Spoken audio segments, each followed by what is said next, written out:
성경대로 죽으시고 성경대로 다시 살아나시어 우리에게 영원한 생명과 소망을 주신 주님께 이 부활절 아침에 감사와 찬송과 영광을 드립니다. 우리 생애의 의미와 가치와 목적이 되어 주신 주님, 우리 속에 찾아 들어오셔서 귀한 보배가 되어 주신 주님, 이 보화를 다른 것과는 이제 비교할 수 없으며 빼앗길 수 없음을 주 앞에 고백합니다.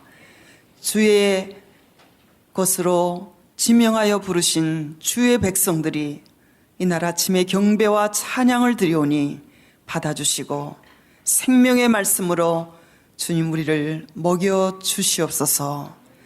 이 시간 전체를 주의 손에 의지하며 예수님의 이름으로 기도합니다. 아멘. 다니엘서 7장 7절로 8절 우리 두 구절만 한 목소리로 같이 읽으시겠습니다. 내가 밤 이상 가운데 그 다음에 본 넷째 짐승은 무섭고 놀라우며 또 극히 강하며 또 큰 천리가 있어서 먹고 부서뜨리고 그 나머지를 발로 밟았으며 이 짐승은 전의 모든 짐승과 다르고 또 10뿔이 있으므로 내가 그 뿔을 유심히 보는 중 다른 작은 뿔이 그 사이에서 나더니 먼저 뿔 중에 셋이 그 앞에 뿌리까지 뽑혔으며 이 작은 뿔에는 사람의 눈 같은 눈이 있고 또 입이 있어 큰 말을 하였느니라. 아멘. 오늘 저는 이 로마서 7장 7절을 통해서 기독교와 로마 제국의 역사라는 제목으로 우리 이 시간에 함께 말씀을 살펴보려고 합니다. 기독교와 로마 제국의 역사라는 제목을 붙여봤습니다. 우리는 계속해서 다니엘서 7장을 통해서 역사적으로 이 땅 위에 등장할 세계 4대 제국 중에서 네 번째 제국, 넷째 짐승의 나라, 곧 과거 로마 제국의 역사를 우린 지금 공부하면서 오늘은 성경과 관련된 기독교의 역사를 로마 제국의 역사와 이렇게 관련시켜서 저희들이 살펴보려고 합니다. 언젠가 한번 소개드린 대로 로마의 건국 신화에 의하면 로마는 BC 753년에 루물러스와 레무러스라는 쌍둥이가 자콜이라고 불리우는 그 암늑대의 젖을 먹고 자라서 티베르강 그 언덕 주변에 7 언덕 위에 로마시를 세웠다는 그런 건국 신화가 전해 내려져 오고 있습니다. 그래서 여러분이 로마를 방문하시면 카피텔리안 뮤지엄이라는 데가 대표적인 박물관이 있는데 거기 가시면 방 하나 전체가 아주 끔찍하게 생긴, 무섭게 생긴 이 자콜이라는 암 늑대의 젖을 이 쌍둥이가 매달려서 젖을 빨고 있는 모습이 방 하나 가득히 조각되어 있는 것을 볼 수 있습니다.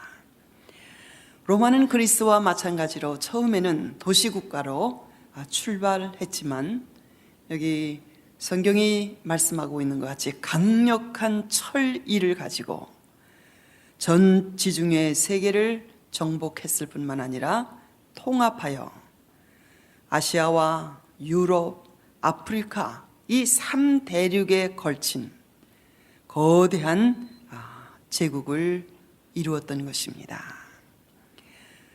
과거 이 영광의 로마, 과거 이 3대륙에 걸쳐서 많은 영토를 지배하였던 이 과거 로마의 영광을 다시 한번 재현하고자 하는 꿈은 과거로부터 오늘날에 이르기까지 유럽의 모든 정치인들이 지금까지 가지고 있는 꿈입니다. 나폴레옹이 그런 꿈을 꾸었고 신성 로마 제국의 황제들이 그런 꿈을 꾸었고 무솔리니가 그런 꿈을 꾸었고 히틀러 역시 과거 로마 제국의 영광을 다시 한번 자기 시대에 재현시켜고자 하는 그 꿈을 가지고 이런 독재 정치를 폈던 것입니다.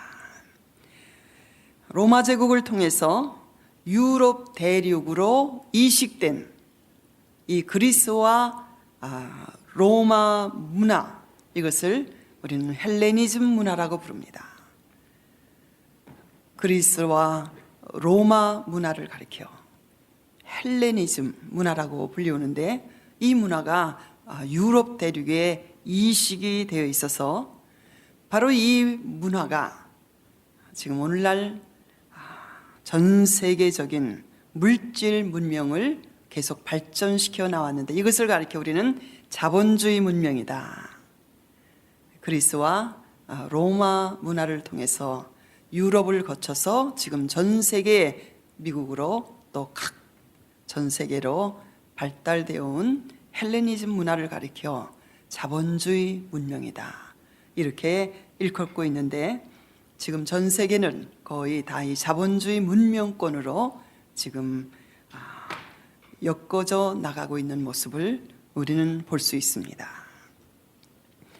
그래서 독일의 역사가인 레오폴드 랑케라는 역사가는 로마의 역사적인 역할에 대해서 이렇게 강조했는데, 제가 언젠가 한번 소개를 드렸습니다. 다시 한번 아주 의미심장한 역사가의 말이기 때문에 다시 한번 소개를 드립니다.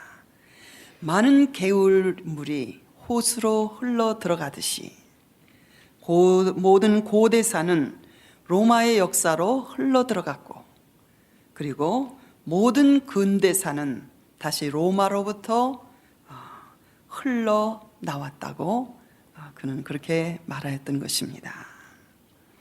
고대 로마는 처음에는 도시국가의 형태로 점점 성장하기 시작해서 처음에는 이런 제국이 아닌 공화정을, 민주주의 형식을 갖춘 그런 공화정을 수립했습니다. 약 500년간 계속되어 온 이 공화정이 줄리우스 시저의 등장으로 말미암아 로마 제국의 기초를 닦게 되었습니다. 로마 제국이라는 것은 공화정과 제국이 어떻게 다르냐면, 공화정은 민주 정치의 양식을 띤 국가 형태를 말하고 정치 형태를 말하고, 바로 제국, 로마 제국하면 황제를 중심으로 한 봉건적인 전제 군주 정치 체제를 가리키는 말입니다. 그래서 500년간 계속되어 온 이 공화정이 그 유명한 줄리우스 시저의 등장으로 말미암아 로마 제국의 기초가 닦이게 되었습니다. 그래서 제1차 삼두 정치 체제를 줄리우스 시저 때 이루게 되었는데, 그 중에 한 사람이었던 폼페이우스는 유대 나라를 BC 63년, 예수님 탄생하시기 전 63년에 유대 나라를 점령했습니다. 그래서 유대 나라를 점령함으로 말미암아 바로 로마와 그리고 유럽의 문명은 오직 헬레니즘 문명만을 가지고 있었는데, 이스라엘을 통해서 바로 오늘날의 유럽 문명의 양대 기둥이요 줄기라고 할 수 있는 이러한 기독교 문명, 헤브라이즘 문화가 바로 이 로마 세계를 거쳐서 유럽과 전 세계로 전파될 수 있는 준비 작업이 바로 BC 63년 폼페이우스가 유대 나라를 점령함으로 말미암아 헬레니즘의 사상의 지배를 받고 있었던 로마와 점점 유럽이 헤브라이즘, 곧 기독교의 그런 영향을 받게 되어서 바로 오늘날 유럽과 서구 사회는 이런 헬레니즘 문명, 자본주의 문명과 물질 문명과 헤브라이즘, 기독교, 정신 문화, 이 양대 기둥이 바로 오늘날 서구 문명의 중요한 필라 기둥이라고 말할 수 있는 것입니다. 잘 이해가 되시죠? 예, 그래서 세계를 지배하고 있는 중요한 사상이 헬레니즘과 헤브라이즘입니다. 헬레니즘은 물질 문명을 중심으로 한 그런 사상이고, 이것은 창조주의 존재를 인정치 아니하는, 그래서 시작도 없고 종말도 없고 그냥 순환적인 역사관을 가지고 있는 문명이 이 헬레니즘 문명입니다. 이것이 자본주의 문명으로 발달해 왔고, 그 다음에 헤브라이즘이라고 불리우는 이 성경을 중심으로 한 이 정신 문화는 바로 창조주 하나님이 계시기 때문에, 그분이 세상을 창조하셨고 그분이 이 세상을 지금 섭리하시고 진행하시고, 그분의 목적대로 이 세상은 마침내 종말이 온다는 그러한 정신 문명, 기독교 문명이 바로 이 헤브라이즘, 유대로부터, 이스라엘로부터 전 세계에 전달된 것입니다. 줄리어스 시저가 암살당한 후 로마는 제2차 삼두 정치가 이루어졌는데, 줄리어스 시저의 상속자였던 양아들이었던 이 옥타비아누스가 마침내 로마 제국의 제 첫 번째 일대 황제가 되어서 그의 이름을 아우구스투스라고 불리우게 되었고, 그리고 성경에는 그의 이름을 아구스투, 이렇게 우리 한국말 성경에는 번역이 되어 있습니다. 오랜 내전을 다 이 옥타비아누스, 그러니까 제1대 로마 황제인 아구스투스가 내전을 모두 끝내고, 그가 로마의 평화시대, 팍스 로마나라고 불리우는 그 로마의 평화시대를 열게 된 것입니다. 이때 바로 하나님의 인류 구원 계획의 중심이시며 주인공이신 예수 그리스도께서 베들레헴이라는 작은 고을에서 제1대 로마 황제인 아구스토가 황제 위에 올라갔을 때 주님이 이 세상에 때가 참에 탄생하신 것입니다. 가이사 아구스토스가 죽은 후 그의 양자였던 2대 황제로 티베리우스라는 황제가 왕위에 올라갔습니다. 그가 로마 제국의 황제가 된 지 19년 되는 해에 바로 예수 그리스도께서 갈보리 언덕에서 로마 정권에 의해서, 총독에 의해서 사형 언도를 받으시고, 로마 병정에 의해서 고난을 받으시고, 그리고 십자가에 못 박히신 후 창에 찔리시고 전 인류를 위한 구속 사역을 이루시기 위하여 십자가에서 이때에 죽으셨던 것입니다. 주님이 죽으신 지 사흘 만에 부활하시고, 오늘 이 새벽에 부활하셨죠. 그날을 기념하는 이런 아주 복되고 기쁜 날입니다. 그리고 약속하신 대로 오순절 날에 성령이 강림하심으로 역사적인 신약 교회의 탄생이 바로 이 시대에 있었던 것입니다. 그런데 이 티베리우스라는 황제는 얼마나 아주 방탕하고 악한 황제였는지, 그의 사치와 방탕은 아주 역사적으로 남는 그러한 왕이었습니다. 예루살렘에서 시작된 기독교의 복음이 점점 사마리아를 거쳐, 그리고 소아시아인 안디옥에서 뿌리를 내리고, 그리고 이때의 성도들이 처음으로 안디옥에서 크리스찬이라는, 그리스도인이라는 그러한 별명을, 명칭을 처음으로 이때에 얻게 되었던 것입니다. 이 당시에 로마 제국은 영국으로부터 저 아라비아에 이르기까지 인류 역사상 가장 넓은 영토를 점령하였었습니다. 그 당시의 세계 도시 중에서 가장 부유한 도시가 바로 로마였습니다. 부유한 도시였던 이 로마는 그 당시에 알려진 모든 세계의 정치와 경제, 모든 것의 중심지였던 것입니다. 그래서 모든 길들은 다 로마로 통하고 있었습니다. 그리고 언제나 항상 왕래가 빈번한 이 로만 로드를 통해서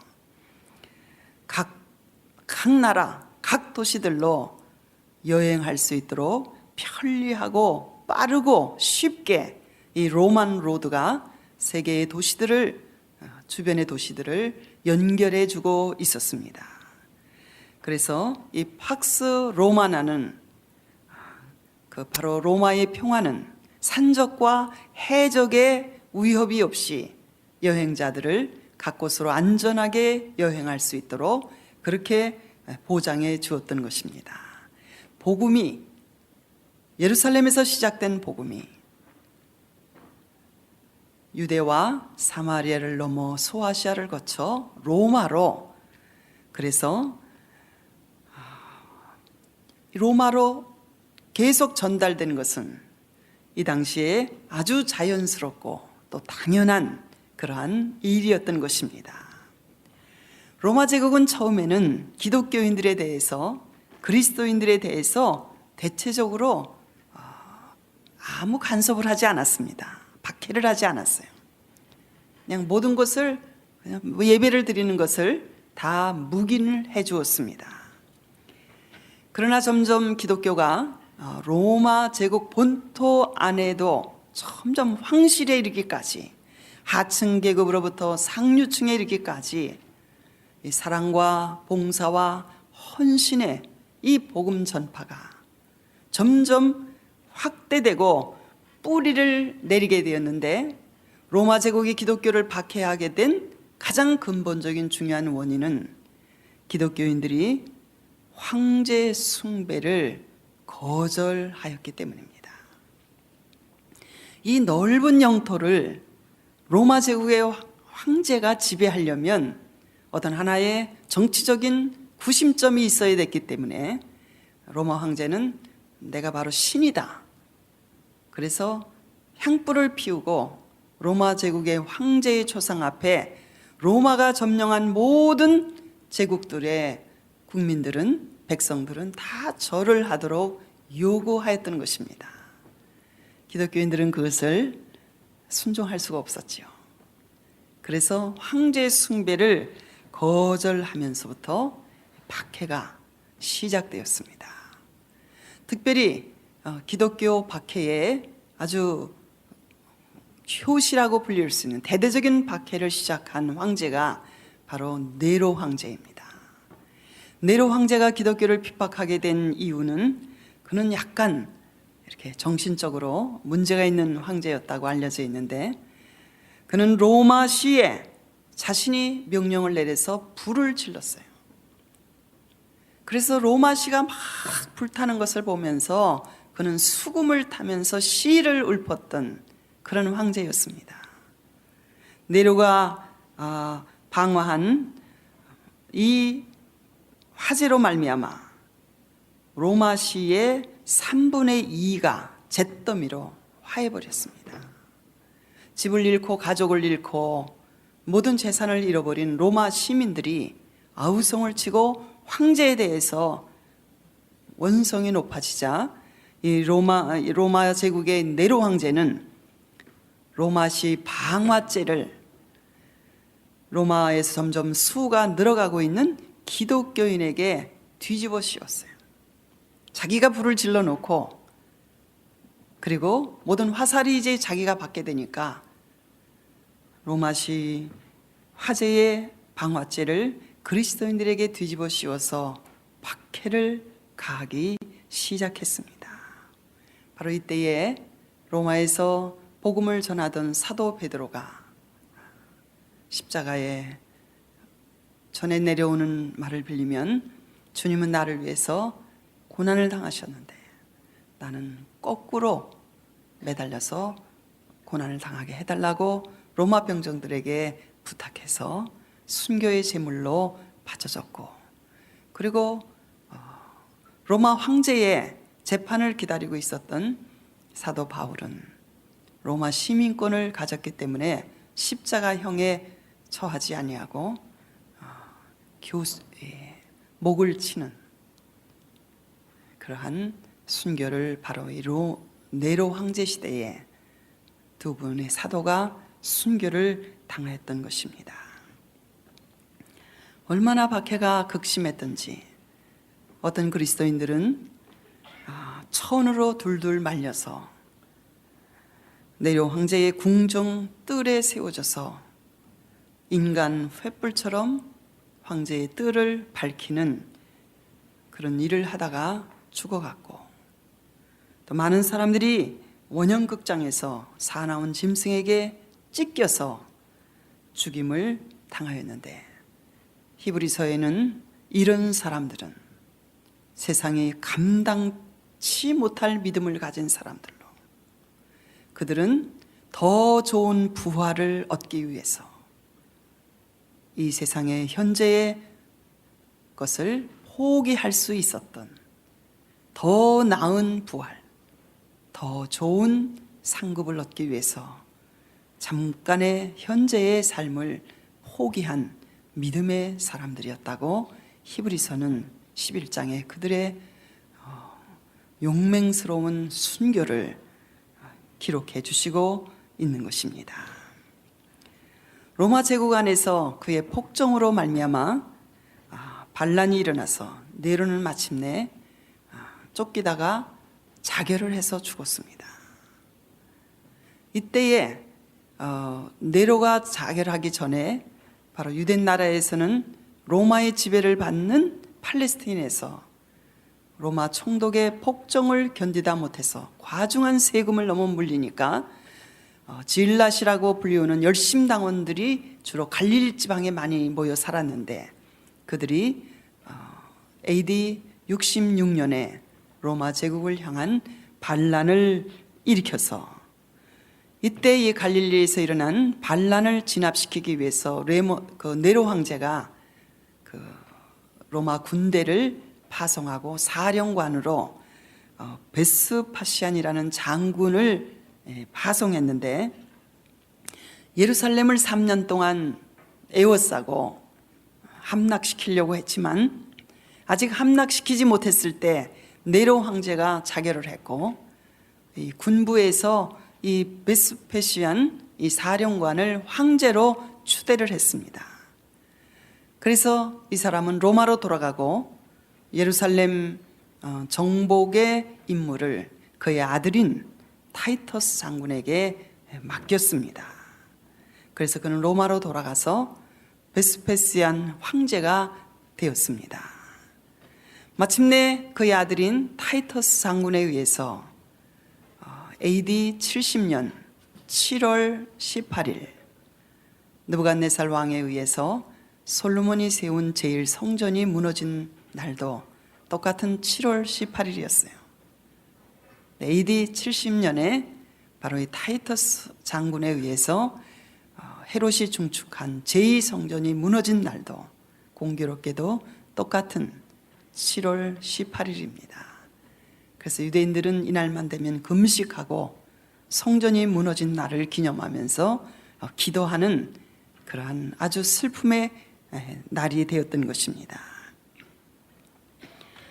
예수님의 예언대로 유대인과 그리스도인들은 로마 제국에 의해서 철저하게 파괴된 예루살렘과 예루살렘을 떠나서 그때로부터 전 세계로 디아스포라가 되어, 디아스포라라는 말은 흩어진 씨앗이라는 뜻입니다.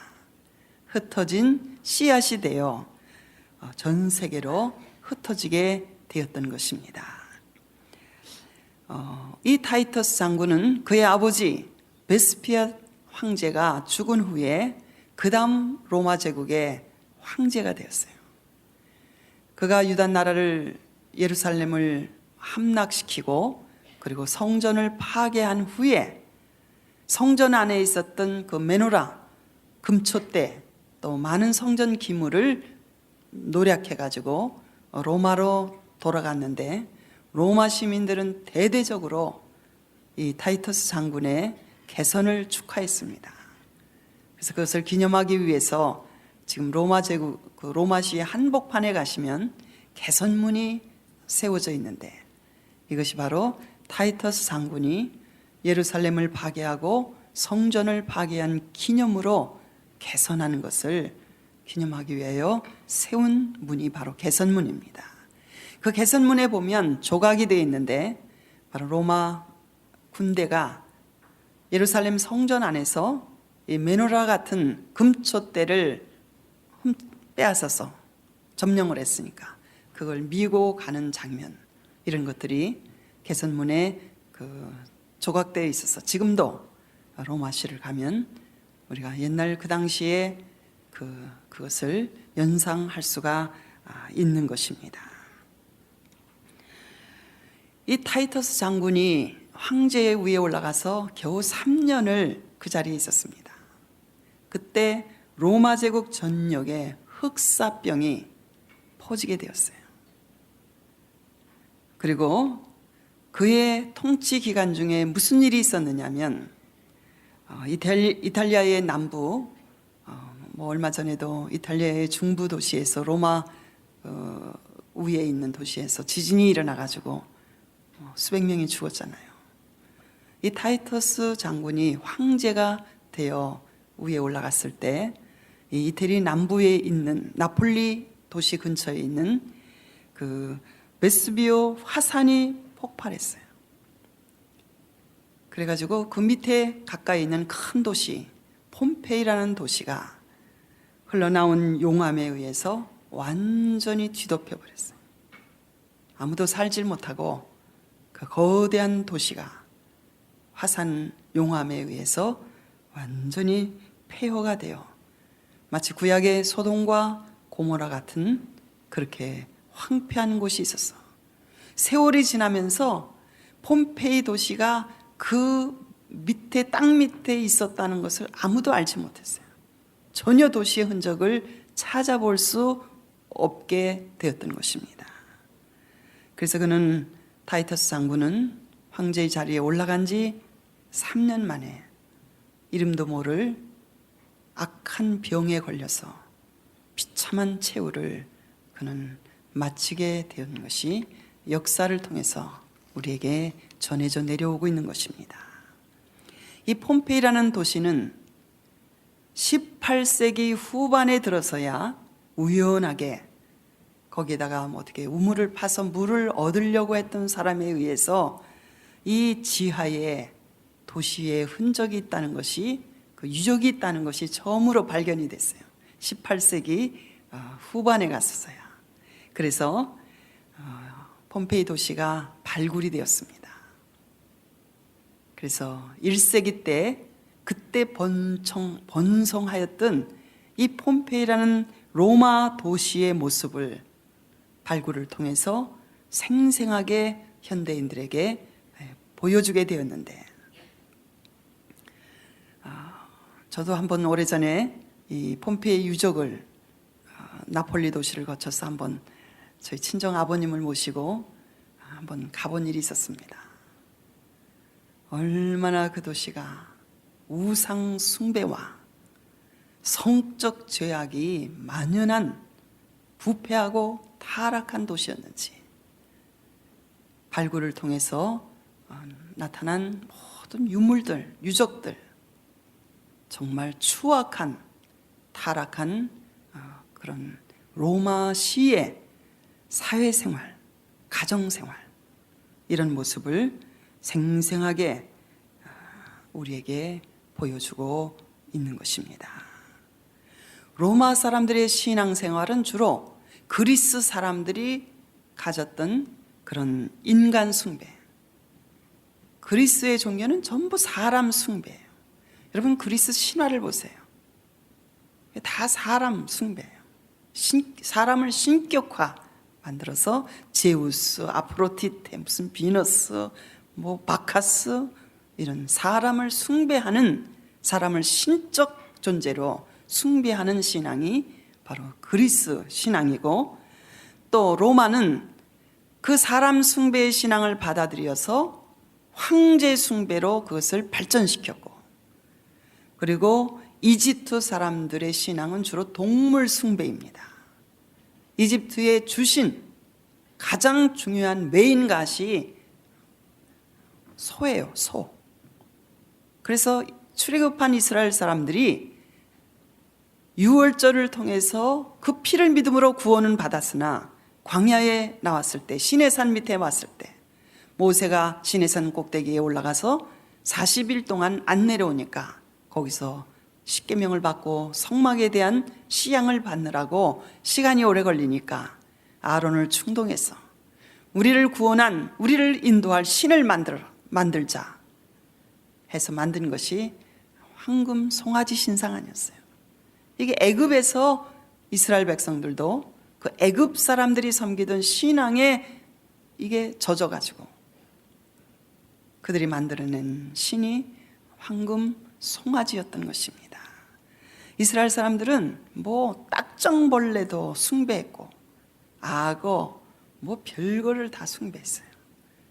이집트 사람들이 숭배했던 동물 숭배, 그리스 사람들이 숭배했던 사람 숭배, 이 두 가지를 로마 사람들은 다 받아들여서 황제 숭배로 발전시켰고, 그리고 귀신을 숭배하는 신앙으로 저들은 그 로마의 종교가 발달되었기 때문에 그들의 정신 문화, 그들의 종교 생활이 실생활의 물질 문명으로 나타난 것이 문화고 유적인데, 바로 폼페이 도시를 발굴해 보니까 그렇게 타락한, 성적으로 부패하고 그리고 우상 숭배로 뒤덮인 그런 로마시의 1세기 때의 로마시의 모습을 폼페이 유적은 우리에게 보여주고 있는 것입니다. 타이터스 장군이 황제가 되어 3년 만에 죽은 후 그의 동생인 도미시안이라는 황제가 로마 황제 위에 올라갔습니다. 이 도미시안 황제 역시 로마 전역에서 기독교를 핍박하고 박해한 것으로 그 이름이 유명한 황제입니다. 네로 황제는 주로 로마 이탈리 반도를 중심으로 해서, 로마시를 중심으로 해서 기독교를 박해했어요. 무섭게 박해했지만 로마 제국 전역으로 확대하지 않았는데, 바로 타이터스의 아우였던 이 도미시안 황제는 기독교 박해를 로마가 점령하였던 모든 제국으로 확대를 해서 기독교인들을 박해했습니다. 그때 예배소에서 교회를 이끌고 성도들을 양육하고 있었던 사도, 나이 많은 사도 요한이 이때 기독교의 지도자로 지목되어 붙잡혀서, 바로 그가 반뜨모스라고 불리우는 지중해의 한 불모섬, 황량한 섬으로 유배되어 갔다가 거기서 주의 날에 계시를 받은 것을 기록한 것이 바로 요한계시록입니다. 이 도미시안 황제 때에 사도 요한이 바로 이 반모섬으로 유배되어 갔지요. 이 도미시안 황제 역시 자기 명예에 죽지 못했어요. 로마 황제들은 대부분 다 자기 명예에 죽지 못하고 다 암살을 당했어요. 도미시안 황제 역시 악인의 최후답게 비참한 종말을 그는 암살당하고 말았습니다. 그 이후 하드리안이라는 또 황제가 그 황제의 위에 나아갔는데, 그때 바로 AD 132년에 유대에서는 또 로마의 지배에 대해서 반란이 일어났는데, 발코쿠바라는 사람을 메시아로 추대해서 그를 따르는 사람들이 로마 제국에 대항하여 마지막 한 번 더 반란을 일으켰습니다. 그러나 그들 역시 로마 군대에 의해서 진압이 되었고, 제2차 유대 반란 운동의 주동자였던 이 발 코크바를 비롯한 그의 함께 한 사람들이 나할 헤불이라는 절벽 안에 있는 동굴로 숨어 들어갔다가 거기서 굶어 죽고 말았던 것입니다. 오랜 역사가 흐른 후에 아랍 사람들의 아랍 민족의 한 종류인 베두인들에 의해서 이 나할 헤베르라는 이 동굴이 발견이 되었습니다. 그래서 그들이 사용했던 굶어 죽기까지 그들이 생활하면서 사용했던 유리그릇, 잔, 또 그릇, 그들이 쓰던 용기 이런 것들이 고대 이스라엘을 로마 시대의 이스라엘을 연구하는데 아주 많은 도움을 주고 있고 그 동굴에서 그들이 다시 로마 제국으로부터 독립할 것을 희망하고 독립하면 그들이 쓰려고 가지고 왔던 토지 계약 문서 이런 것들이 그 동굴에서 발견되어서 고대 히브리어를 연구하는데 굉장히 중요한 그러한 유물인 것입니다.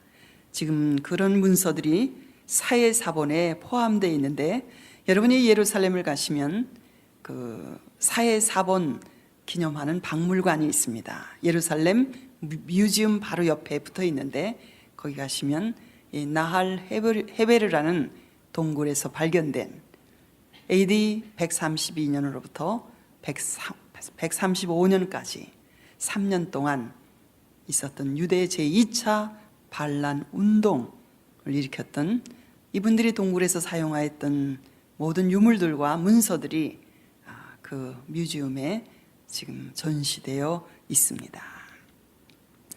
이때 로마 제국의 황제였던 하드리안이 예루살렘을 아예 이름을 바꿔버렸어요.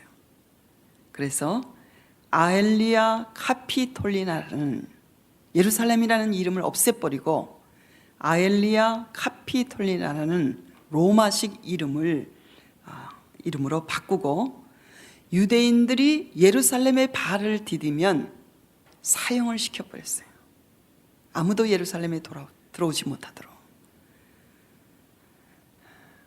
오직 7월 18일 성전이 무너진 날, 그날 하루만 예루살렘에 유대인들이 들어올 수 있도록 황제의 명으로 허락을 했습니다. 그래서 그 주변에 조금 살고 있었던 유대인들이 이날 들어와서 성전은 파괴되어 없으니까 성전을 보호하고 있었던 서쪽 벽만을 유일하게 로마 군대가 남기면서 이 거대하고 웅장한 성전과 예루살렘을 막강한 로마 군대의 능력이 다 완전히 파괴시켰다는 것을 후대에 보여주기 위해서 성전을 보호하는 서쪽 벽만을 유일하게 남겼는데 그 서쪽 벽 밑에 와서 그날 유대인들이 모여서 울며 기도하니까 그 서쪽 벽을 가리켜 이방인들이 별명을 붙이기를 통곡의 벽이다, 웨일링 월이다. 유대인들은 지금도 절대로 웨일링 월이라는 명칭을 사용하지 않고 웨스턴 월, 서쪽 벽이다, 이렇게 그 명칭을 사용하고 있습니다.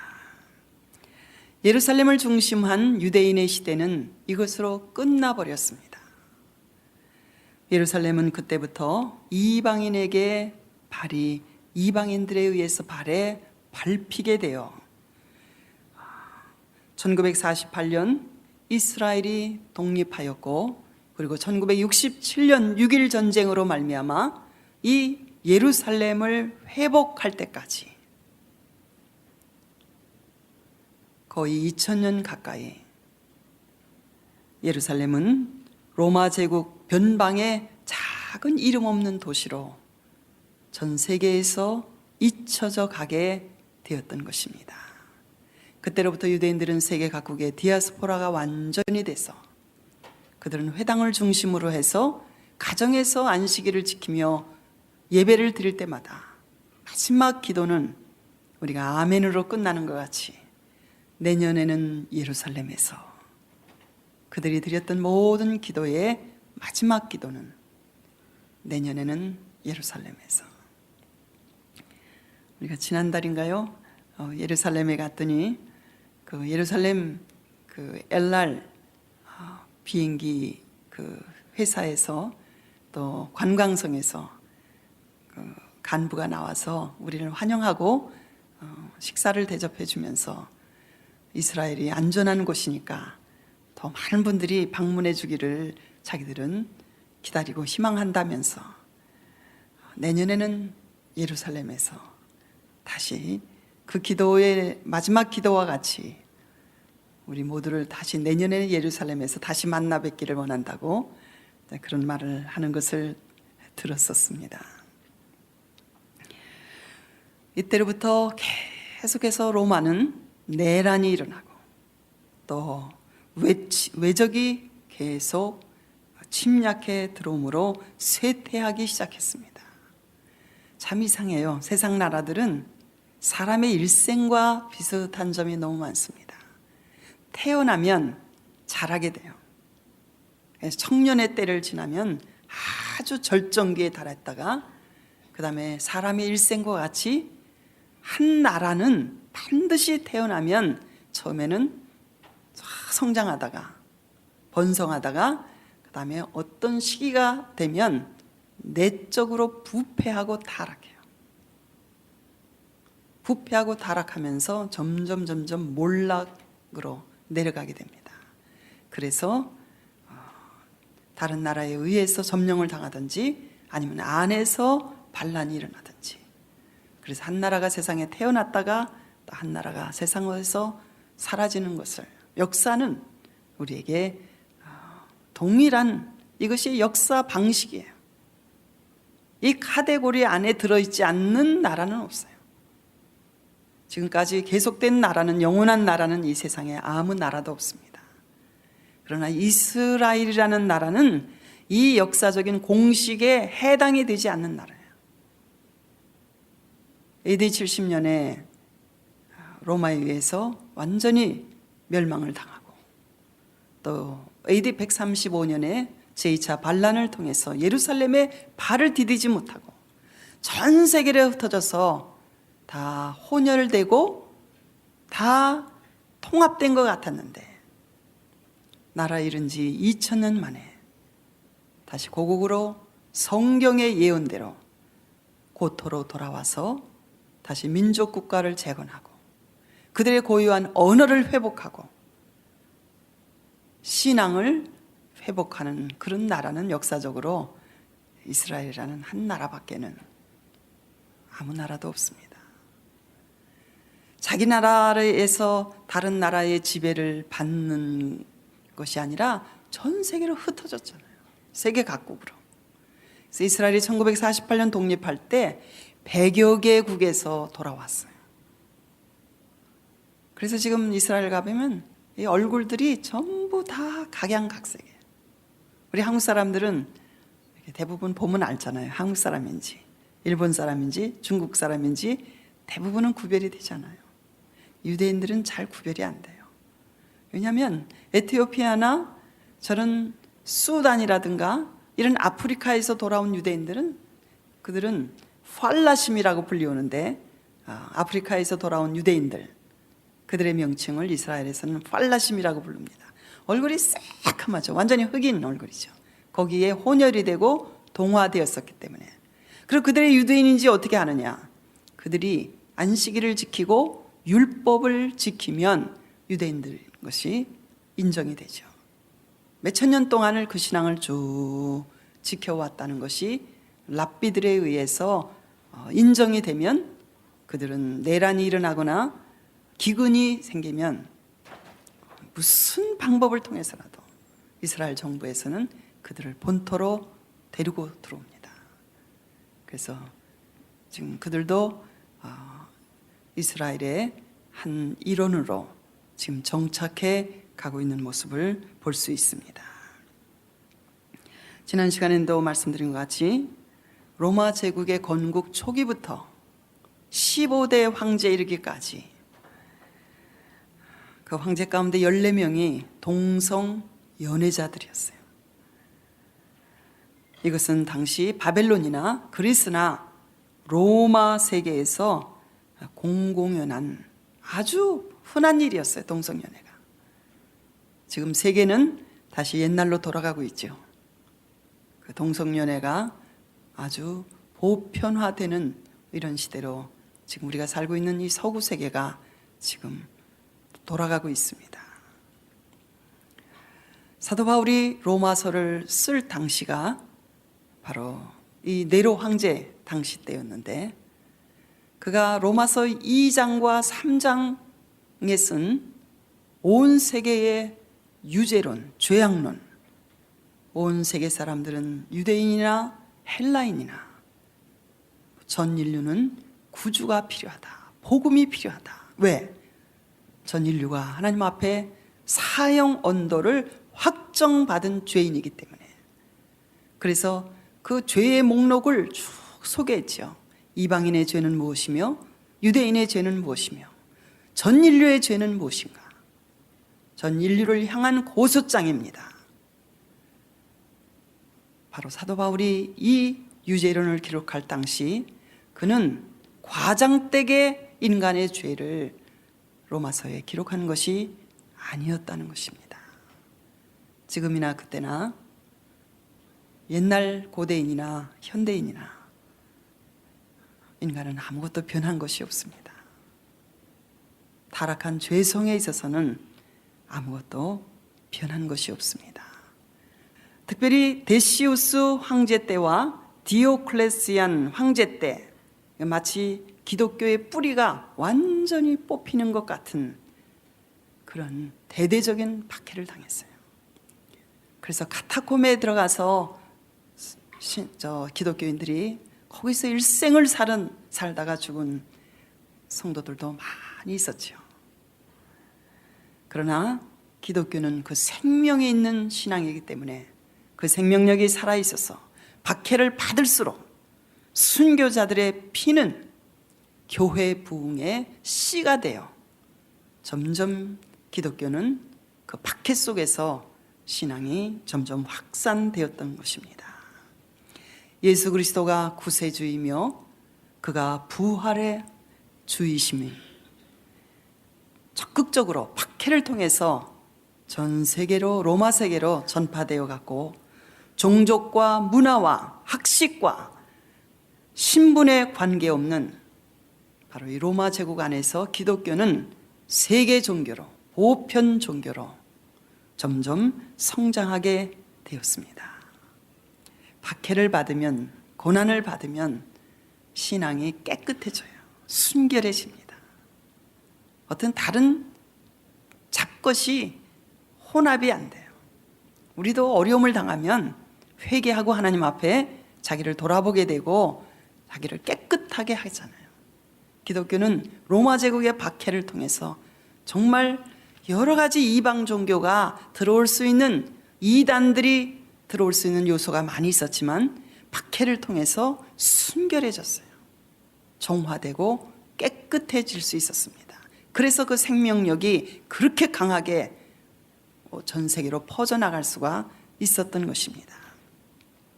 마침내 콘스탄틴 황제 때 이르러서 기독교는 획기적인 전기를 맞이하게 되었습니다.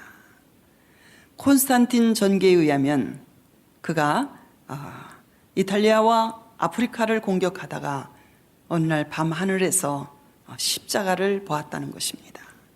거기에 이 표지를 따라서 정복하라는 그런 글이 써 있는 것을 그가 보았고, 그래서 콘스탄틴 이 황제가 십자가 길을 처음으로 만들고 군인들에게 그것을 나눠주고, 이 군기를 가지고 깃발 아래 이 십자가 길을 가지고 진군하라. 그 십자가 군기에는 피자가 써 있는데 이것이 바로 예수 그리스도를 상징하는 그런 헬라어죠. 헬라어의 첫 글자입니다. 이 전쟁에서 대승리를 거둔 후 콘스탄틴 황제가 바로 AD 313년에 밀라노 칙령이라는 것을 발표해서 기독교를 종교 중에 하나로 공인을 한 것입니다. 인정을 한 거예요. 처음으로 로마 제국 안에서 종교 중에 하나로 인정한 것이 AD 313년 콘스탄틴 황제에 의해서 밀라노 칙령에 의해서 이제 박해가 끝나게 되었습니다. 그래서 이 콘스탄틴 황제는 그 후 수도를 지금의 터키의 이스탄불로 옮기고 처음에는 비잔티움이라고 지금은 이스탄불로 불리지만 그때 당시에는 비잔티움이라고 불리우는 지금의 터키에 있는 이스탄불로 수도를 옮기고 자기 이름을 본따서 콘스탄틴이라고 그 도시 이름을 붙였습니다. 그래서 그는 수도를 그쪽으로 옮겼습니다. 이 콘스탄틴 대제가 예루살렘을 성지로 그리고 선포했어요. 기독교를 공인하면서. 특별히 그의 어머니 헬레나 왕후는 굉장히 신앙심이 깊은 분이셨다고 그래요. 그래서 그때 당시에 예루살렘을 직접 성지 순례를 했어요. 아마도 성지 순례한 사람 중에 초기 인물에 해당하는 것이 이 콘스탄틴 대제의 어머니인 헬레나 모후일 것입니다. 그래서 그는 그 먼 길을 방문해서 예수님이 십자가에 못 박히신 곳이 어디냐 이렇게 물어서 거기다 성묘교회라는 기념교회를 지었는데 지금도 그 흔적이 남아있고, 그리고 예수님께서 베들레헴에 탄생하신 그 동굴 위에 예수님 탄생교회를 헬레나 모후가 지은 것이 지금까지도 남아있는 것입니다. 그 후 데오도시우 황제 때 기독교가 국교로 인정이 되고 발표되었어요. 로마 제국의 국교로. 그리고 다른 종교를 금지했습니다. 근데 이 황제가 죽은 후 그의 아들 때에 로마 제국이 둘로 나누게 되어서 서로마, 동로마. 서로마는 수도를 로마로 하고 동로마는 수도를 콘스탄티노플, 비잔티움이라고 불렸던 이 두 곳으로 나누어졌습니다. 이 서로마 제국은 너무 영토가 광대하니까 그것을 다 로마 군대가 지킬 수가 없는 거예요. 그래서 용병, 돈을 주고 군인을 사가지고 자꾸 반란이 일어나고 외적이 침입하니까 그 사람들로 나가서 싸우게 한 거예요. 이게 용병 제도입니다. 게르만족이라고 불리우는 이 튜톤족이라는 강력한 사람들이 로마 제국 북부에 살고 있었는데 그들이 국경을 넘어서 자꾸 로마 제국 영토로 침략해 들어오는데 그들을 막다가 계속해서 서고트족, 아프리카의 반달족 이런 족속들이 계속 로마 제국을 침략해 오면서 안으로는 부패하고 타락하고 밖으로는 외적의 침입을 계속 받으면서 로마 제국은 서서히 썩은 나무 고목이 무너지듯이 무너져 갔던 것입니다.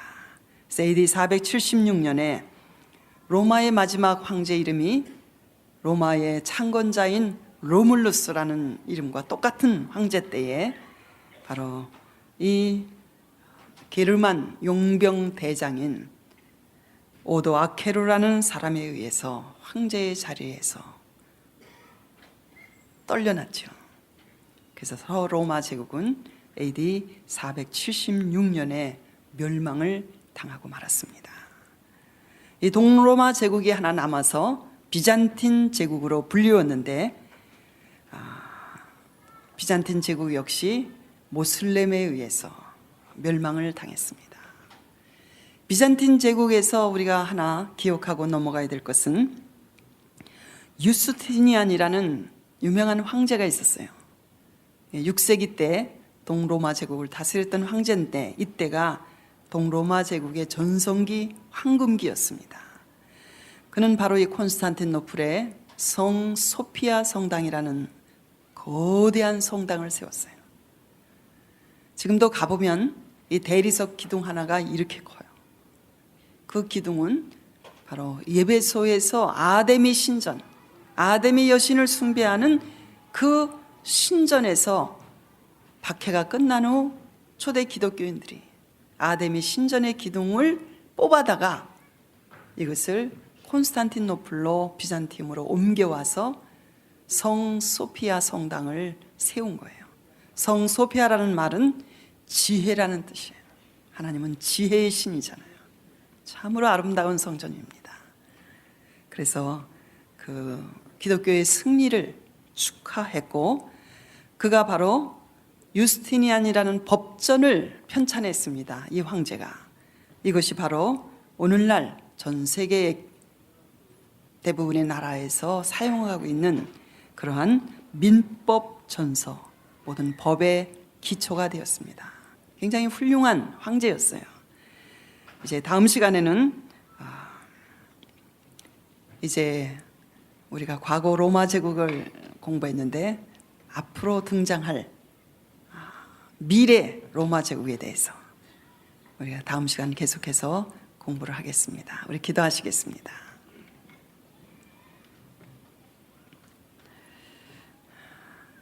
역사의 주인공이시며 역사의 주인이신 하나님의 섭리 가운데서 로마 제국을 통하여 복음이 전 세계에 전파될 수 있도록 하나님께서 역사하신 것을 저희들이 하나님의 역사, His 스토리를 통하여 이 시간에 배우게 하신 것을 감사드립니다. 오직 하나님의 나라 이루시기 위하여 세상을 진동시키시며 하나님께서 역사하신 그 자취를 저희들이 따라가면서 하나님의 나라가 속히 임하시기를 주 앞에 구합니다.